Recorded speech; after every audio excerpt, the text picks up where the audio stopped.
Greetings, my little guzzlets, and welcome to 1740. That's 1740 BC, almost 4,000 years ago. And I'm imbibing tonight on some beer. Could have been wine, but I'm on beer. Okay. And we are actually, sorry, we're going to cook, albeit a little bit later in the evening than normal because we've been waiting on a delivery. And unfortunately, one of the ingredients is missing and the other isn't quite what it should have been, but we can get around that. But we are going back to ancient. You wouldn't believe I ain't really been drinking yet, would you? That's probably the problem. We're going back to ancient Mesopotamia, Babylon. Okay, and as I said, this is a recipe that comes from a tablet that was inscribed with this recipe, dated back to about 1740 BC. Now, dress code would have been sort of like a toga-ish type thing, possibly colourful, don't really know, but I think I've done the toga thing to death. So instead tonight, I've got my lovely shiny red shirt on, because we're cooking a stew with meat and various other things in it, which wasn't necessarily for your common man. So we're going to look a little bit more respectable. So cheers. Tonight we're having Tuhu. Okay, so before I actually tell you the actual recipe and everything, we need to get a crack on because it is getting a bit late. So this involves lamb. Now this is the first issue, or have we tested? Well, this is actually the first of three. First one, well actually no, this is second of three, because the first one is the fact that they're late, right? Second is, instead of giving me lamb steaks, they give me lamb chops, which is a little bit more fatty than I would have liked. And third thing is, they didn't have any coriander, fresh coriander whatsoever. So we will pretend we put that in. Alright? So we're going to want, and there's not an awful lot here, not impressed. Okay, we're going to chop this up and then we're going to brown it in some oil or fat. Choice is yours. But the other thing we're going to want is some beet. Now the recipe doesn't actually say anything other than beet. So it could have been like golden yellow beet, it could be beetroot. So we bought some beetroot earlier in the week and they were a bit tiny. So we ordered some more and they sent us the big ones.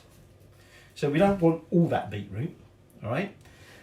But what I need to do to crack on is my meat needs to be diced up and I need to peel and dice my beetroot. So I'm going to do that now and then I can start assembling it and telling you everything else you're going to need. You're not going to need an awful lot, okay? These are the two main ingredients. So let me get on with that. Right, so I've diced me meat and of course it's chops, so it's on a bone. And normally I don't agree with my mate on this one, my mate Phil, who won't buy any kind of like T-bone steak or anything like that in a restaurant because he'll say I ain't paying for bone. And I normally advocate for that ridiculous comment. But tonight I fully agree with you, Philip, because by the time I took the bone off and some of the excess fat, there's bugger all meat left. Right? So all that beetroot I got, I didn't need all that. So what I've done is I've diced up about equivalent volume of beetroot. Little tip for you, I found some ancient Babylonian PVC gloves and I wore them. So that's why I've got beetroot all over me. Right? So I've already chopped up a large onion. I've also chopped up about 2 or 3 shallot. I've got some salt, some garlic, some cumin and some coriander seeds. I've got some rocket, okay, and I've got some coriander, or would have if Tesco's had delivered it, okay, and I've got a leek, okay, so I still need to prepare my leek, but let's sort of crack on a little bit, all right. So I've prepared most of the things. I've still got to chop my leek. Still got to do a little bit of thing with garlic, but we can do that once we get the meat going. So, as I said to you, we're cooking Tuh'u. And I've got, this is another one of those I got off of the guy Max Miller, who does Tasting History on YouTube. He did all the background to this, okay, and I thought it looked interesting, so we'll try it. Okay, so thanks a lot, Max. Now, the recipe in ancient Babylonian says Tu sirum saquam isas ma tukan lipia tanadi to samat tabatum sikara siskululum egugurum kisiburum samidu, come to that one, kamanum alutum chukamasma kusum hazanum tateri kisiburum ina muhi sipki tusipha suhinutu, come to that one, kisiburum isarutu tanadi, which of course all of you understand, but for those ignorant few who don't know ancient Babylon, what it basically says is to lamb meat is used, prepare water. Now they say prepare water, but they don't actually tell you what they're going to do with it, but we'll come to that. I'm aping Max a little bit here with that one. Add fat, sear, add in salt, beer, onion, rocket, coriander, samidu.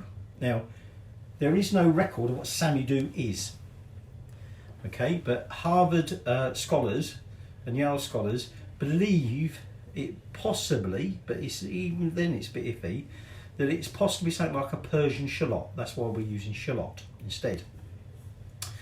Cumin and beets, and like I said, it could be golden beets, yellow beets, beetroot, whatever. Put the ingredients in the cooking vessel and add crushed leek and garlic. Sprinkle the cooked mixture with coriander on top. There's the invisible coriander.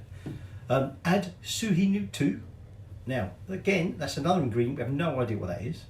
And again, the best guess is it's possibly Egyptian leek, whatever Egyptian leek is, so that's why we're using leek. Add suhinutu and fresh coriander. So that's like a garnish on the end. So we add some leek in, and we also add some supposedly different sort of leek as a garnish. So that's what you're going to need. Okay, let's get started. So I'll take my pan, okay, and to that I'm going to add some oil, about 3 or 4 tablespoons. Basically we're going to start by searing our meat. Now, although they didn't grow olives in ancient Mesopotamia, olive oil was available next door, as it were. So it could have been olive oil, could be sesame oil, could be animal fat. So I've put a good few slugs of olive oil in there, and I'm turning the heat on and then try and keep it on, okay, and get it about medium. And what we're going to do is get that up to temperature, and then we're going to sear our meat. Now I've chopped the leek. Now I'm going to retain some of that leek for the end to go with the coriander that I've got chopped there. Alright, so everything else is ready to go. I will be needing a mortar and pestle shortly, but what we're going to do is we're going to get the meat searing off first, okay. We're then going to add in some of the other ingredients, cook them a bit, have a beer, okay, and then we're going to put it back on the back burner to sit there and cook for about an hour, and in that time we're going to make some flatbread to go with it, because of course it would have been flatbread, unleavened bread, they wouldn't have used yeast, okay. Sorry, me gimbal messing me about again. So the oil is up to temperature, and I'll just, well, it's up to temperature, it's got hot. I'm going to add in the meat, okay, and like I said, what we're going to do is we're just going to, actually perhaps not want to eat a bit, didn't do anything when I put that in, did it? And what we're going to do is we're just going to cook that meagre amount of meat just so it's sort of seared all over. Okay, possibly put a bit too much oil in there for all of that meat, or all that little amount of meat. Thank you, Tesco's. I'm going to eat that, and I'm not even going to eat it properly. So we're going to just let that sear for a bit. Okay, now we're going to take our mortar and pestle. Okay, and I've got here, right, I've got to get this round the right way. What am I adding next? Cumin seeds. Alright, so I've got 2 teaspoons of cumin seeds here. Okay, and I'm going to put that into my mortar, and what I just basically want to do is crush them up a bit. Okay, now I'm not trying to make cumin powder, okay, I just want to sort of lightly crush them up a bit. And we're going to use the mortar and pestle again in a bit. Okay, so I'm just at this point just going to brown the meat for a bit. Can't really do much else at the minute until that's sort of ready for the next ingredient. So I would suggest get yourself an ale or a cocktail or some wine, and well, when we're ready to progress, we'll progress. Okay, so that's seared the meat. Oh, wrong thing. Where am I going? Onions. So what I'm now going to do, I've got 1 large onion I've chopped up. That's going in there. Okay, and we're just going to cook that for about 5 minutes. Okay, so we'll just give that a little bit of a mix. Like I say, we do need to use our mortar and pestle, but we're going to use that in a minute after we've added the cumin seeds and some few of the other ingredients. Okay, so we just at the moment just want to soften up them onions. So about 5 minutes. Might cut it short. Alright. Get it late. Want to eat. Alright. And be careful when you've got your lovely Babylonian shiny shirt, don't get too close to the fire. Rather flammable. Okay, so that's got cooked, as it were. So now what I'm going to do is I'm going to add in that beetroot. Now, this is where, obviously, cooking time depends on how soft you want your beetroot. Okay, because that's quite hard. As you actually turn to the vision, I had to get that one in. And obviously how much you want your meat cooked. So, don't pick the aluminium pan up. Right, so I'm just going to mix that in, and that wants at least 5 minutes or so just to start cooking that. Now, while I was off screen, what I did is I took some rocket and I chopped it, and I've kept some, and when we do that sprinkle of coriander, it will be rocket. Right, thanks, yeah. So what we're going to need in 5 minutes time, we're going to need the shallot, which is cooked. We're going to need some salt, some beer, some coriander. Oh look, rocket. Oh, we've got that. The shallot. Did I say that? I think I said that. The shallot and some cumin seeds. Oh no, sorry, not the cumin seeds. The crushed cumin seeds. Okay, that will go in there. Okay, the coriander seeds and some of the coriander over here and gone, and some of the leek will go as a little garnish at the end. Alright, so we're just cooking that through a little bit. Like I said, I've used about the same volume of beetroot to meat. Okay, because you know we don't want it being just a beetroot dish. And I discovered that one of the perils of having a really sharp knife, which is a nice present I received, is that you can slice off bits of bone. And I discovered there was a bit of bone in there, so I'll remove that. I don't think there's any other bits in there. So we're getting there. So obviously being careful because it's beetroot and we don't want to get red everywhere. I'm just going to carry on cooking that for another few more minutes. Okay, and then we'll chuck in the rest of the ingredients. Right, so here we've got a teaspoon and a half of salt. So I'm just going to chuck that in there. I've got my shallot, which was the samudou, if you remember, that goes in there. I've got my chopped rocket, in that goes. I've got some rocket left by to go in it. In goes some chopped coriander. And then I'm going to add in that crushed cumin seeds. So I want to keep that. And then about 350 mils. That's a lot of beer. 350 mils of beer. Okay. Now, just going to mix all that together. Now, this is where the water comes in. At this stage, we're not going to add any because it's quite liquid. But as we cook it, it will thicken up, reduce down, as it were. And really, the water is how you prefer your stew.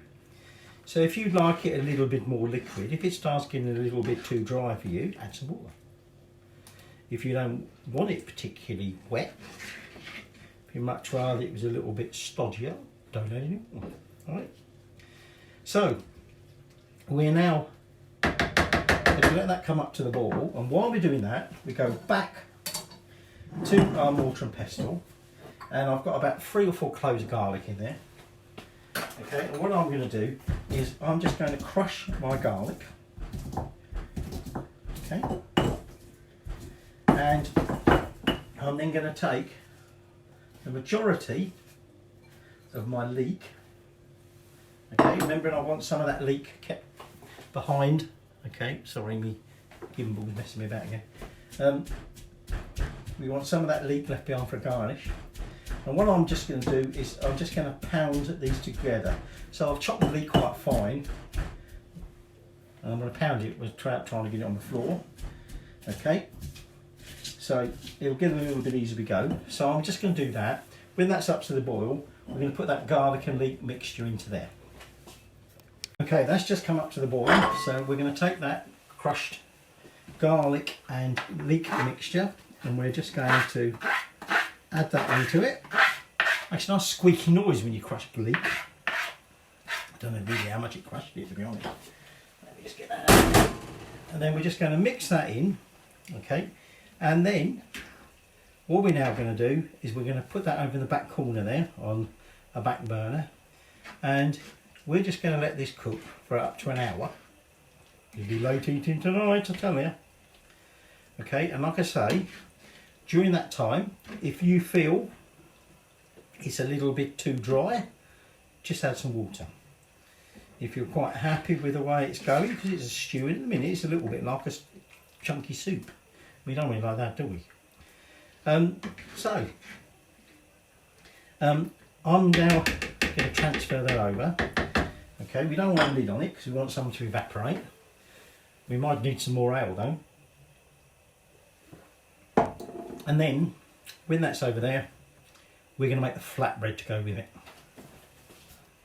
Okay, so the Tuhu is at the back there, simmering away nicely. So we're going to make some flatbread to go with that. Now we're going to make 4 flatbreads, so 2 each. Okay, for that I've got 175 grams of flour, which I'm just going to put in that bowl. And what we're then going to do is we're going to take some warm water, 100 mils, and I'm going to put that in there. Okay. And we're just going to find the right drop. I'm just going to mix that together. Okay. And then we're going to add in some oil, and that's all there is to it. Flour, water and oil. So oil, I want about a tablespoon of oil. Okay. There we go. Get that out of the way. Put that open out. Okay, so I'm just going to mix these two together, and then we're just going to make a dough, and we're then going to let it rest just on the side here. We're not going to chill it. Okay, we're going to wrap it in some cling film, and we're just going to let it sit there for about 15 minutes, say 15-20 minutes. Alright, so we're just going to give it, make sure it's all mixed in, then we're going to give it a good mix. So I've rolled my sleeves up for this one because I thought I'd get bloody flour all over it. Okay, so I'm just going to get this done, and then once it's done, like I say, I'm just going to wrap it in some cling film and set it by for 20 minutes. I'm keeping my eye on my Tuhu, see if it needs a bit of water. It's done in a minute. Right, so Tuhu's doing nicely. Okay, so my Tuhu is reducing down nicely. I've just tried some of the beat, it's still quite hard. I'd like it a bit softer than that. So we've had about 20 minutes of resting our dough. Now I use chapati flour for this. You can just use ordinary plain flour, bread flour, any kind of flour you like. Right? Obviously not South Asian. Right? So what I'm going to do now is I'm going to keep the cling film because I'm going to need that in a second. All right. What I'm going to do is I'm just going to flour that dough, and I'm now just going to knead it. Okay. I'll stretch out the gluten. Okay. Now, although we're not leavening this, okay, because they wouldn't have done. Okay, we're just going to knead this for a bit. So if you notice, I'm sort of like stretching and folding, stretching and folding. Get them protein change in that gluten stretched out, right? So once I've done this, I'm going to divide this up into 4. Okay, just make some balls out of it. Okay, can you hear that stew? Tuhu bubbling away there. Don't need any milk yet. Don't need any water yet. Quite a lot of fat coming out of that. That's because, I mean, lamb is a bit fatty, but being lamb chops, there was a lot more fat in it, even though I took some of it off. So, like I say, I'm going to divide this into 4 and then fold it into 4 little balls. And then we're just going to rest that for another 15 minutes. Okay, so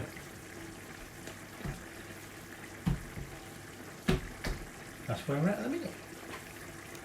Okay, so we're still a little way off yet before we're ready. So I made the dough into balls. That's what I was doing there.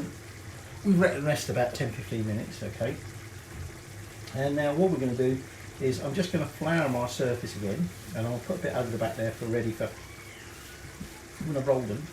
Okay, and what we're going to do is we're just going to flatten them out, and then I'm just going to roll them into a nice little circle. Okay, and we don't want them too thin, alright? It's up to you. You can have them like chapatis, or you can have them like pita breads. Okay, and then all I'm going to do is I'm just going to flour them and put them over the back now. Okay, so these we've got about half hour to go on the stew. I did taste it earlier. It's reducing down nicely. The beet's now starting to soften. Okay, so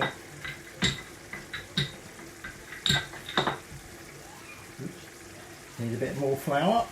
Okay, and then give it another 10 minutes or so, and then what I'll do is I will then cook these flatbreads. Alright, so that's where we're at in a minute.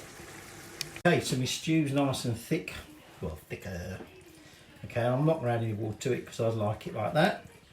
The beet's softened up, meat's getting there, but we're going to be, it's still going on. What we're going to do now is we're now going to cook off our flatbreads.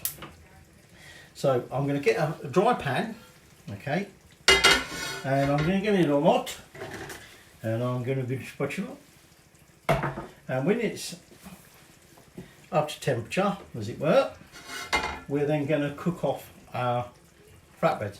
Now, given the beetroot and it stain and everything, I was going to put it in the old authentic wooden bowls, but then that'll probably stain them, so they're going to go in these instead. Right? And for each person will have a bowl of Tuhu and 2 flatbreads. Right? So let's just wait for the pan to get up temperature. Okay, so the pan's sort of there, so I'm going to take one of the flatbreads and just going to stick it into the pan. We're just going to let it start to cook. Okay. Now, it may puff up, it may not. Who knows? Okay.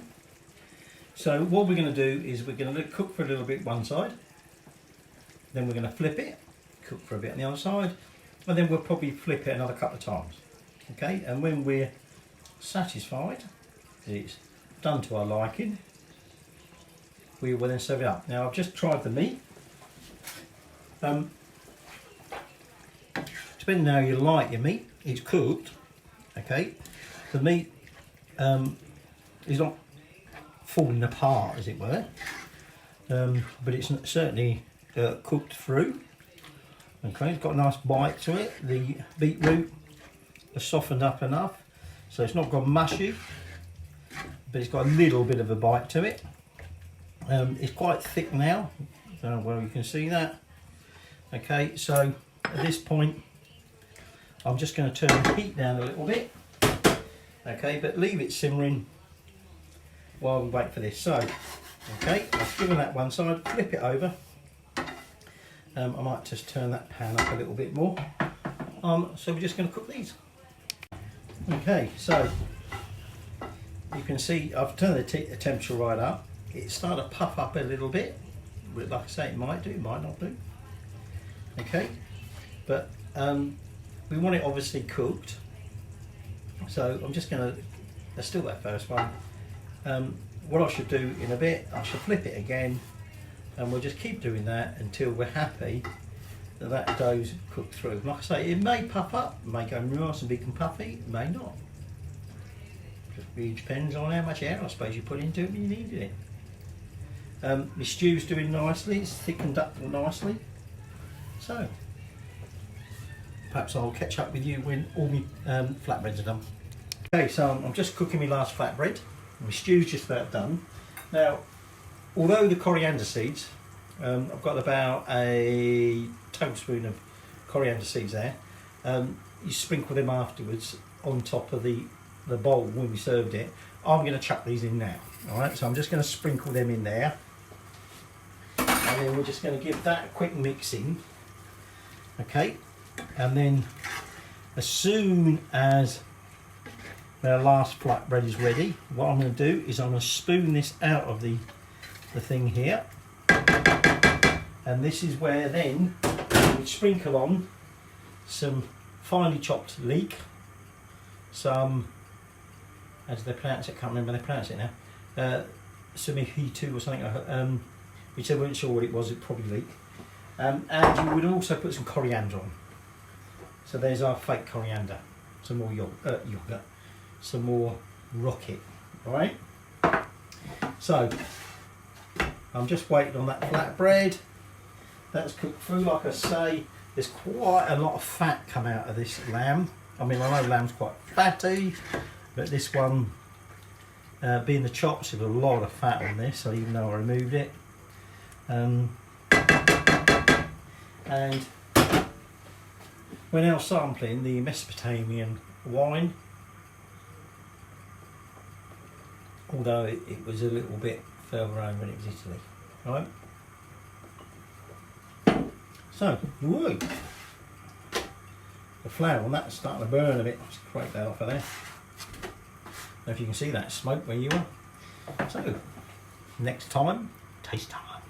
Okay, so here we go. So I've sprinkled on some of the coriander and some of the finely chopped leek.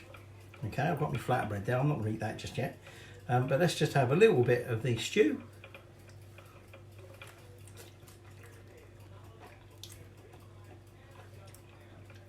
Obviously the leek adds a crunch because the leek's uncooked. The beet's nice and soft. It adds a bit of a sweetness to it. I haven't had any meat yet.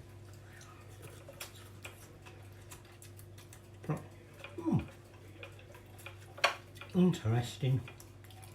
Certainly not unpleasant, but very different. So there you go. Babylonian 4,000-year-old Tuhu.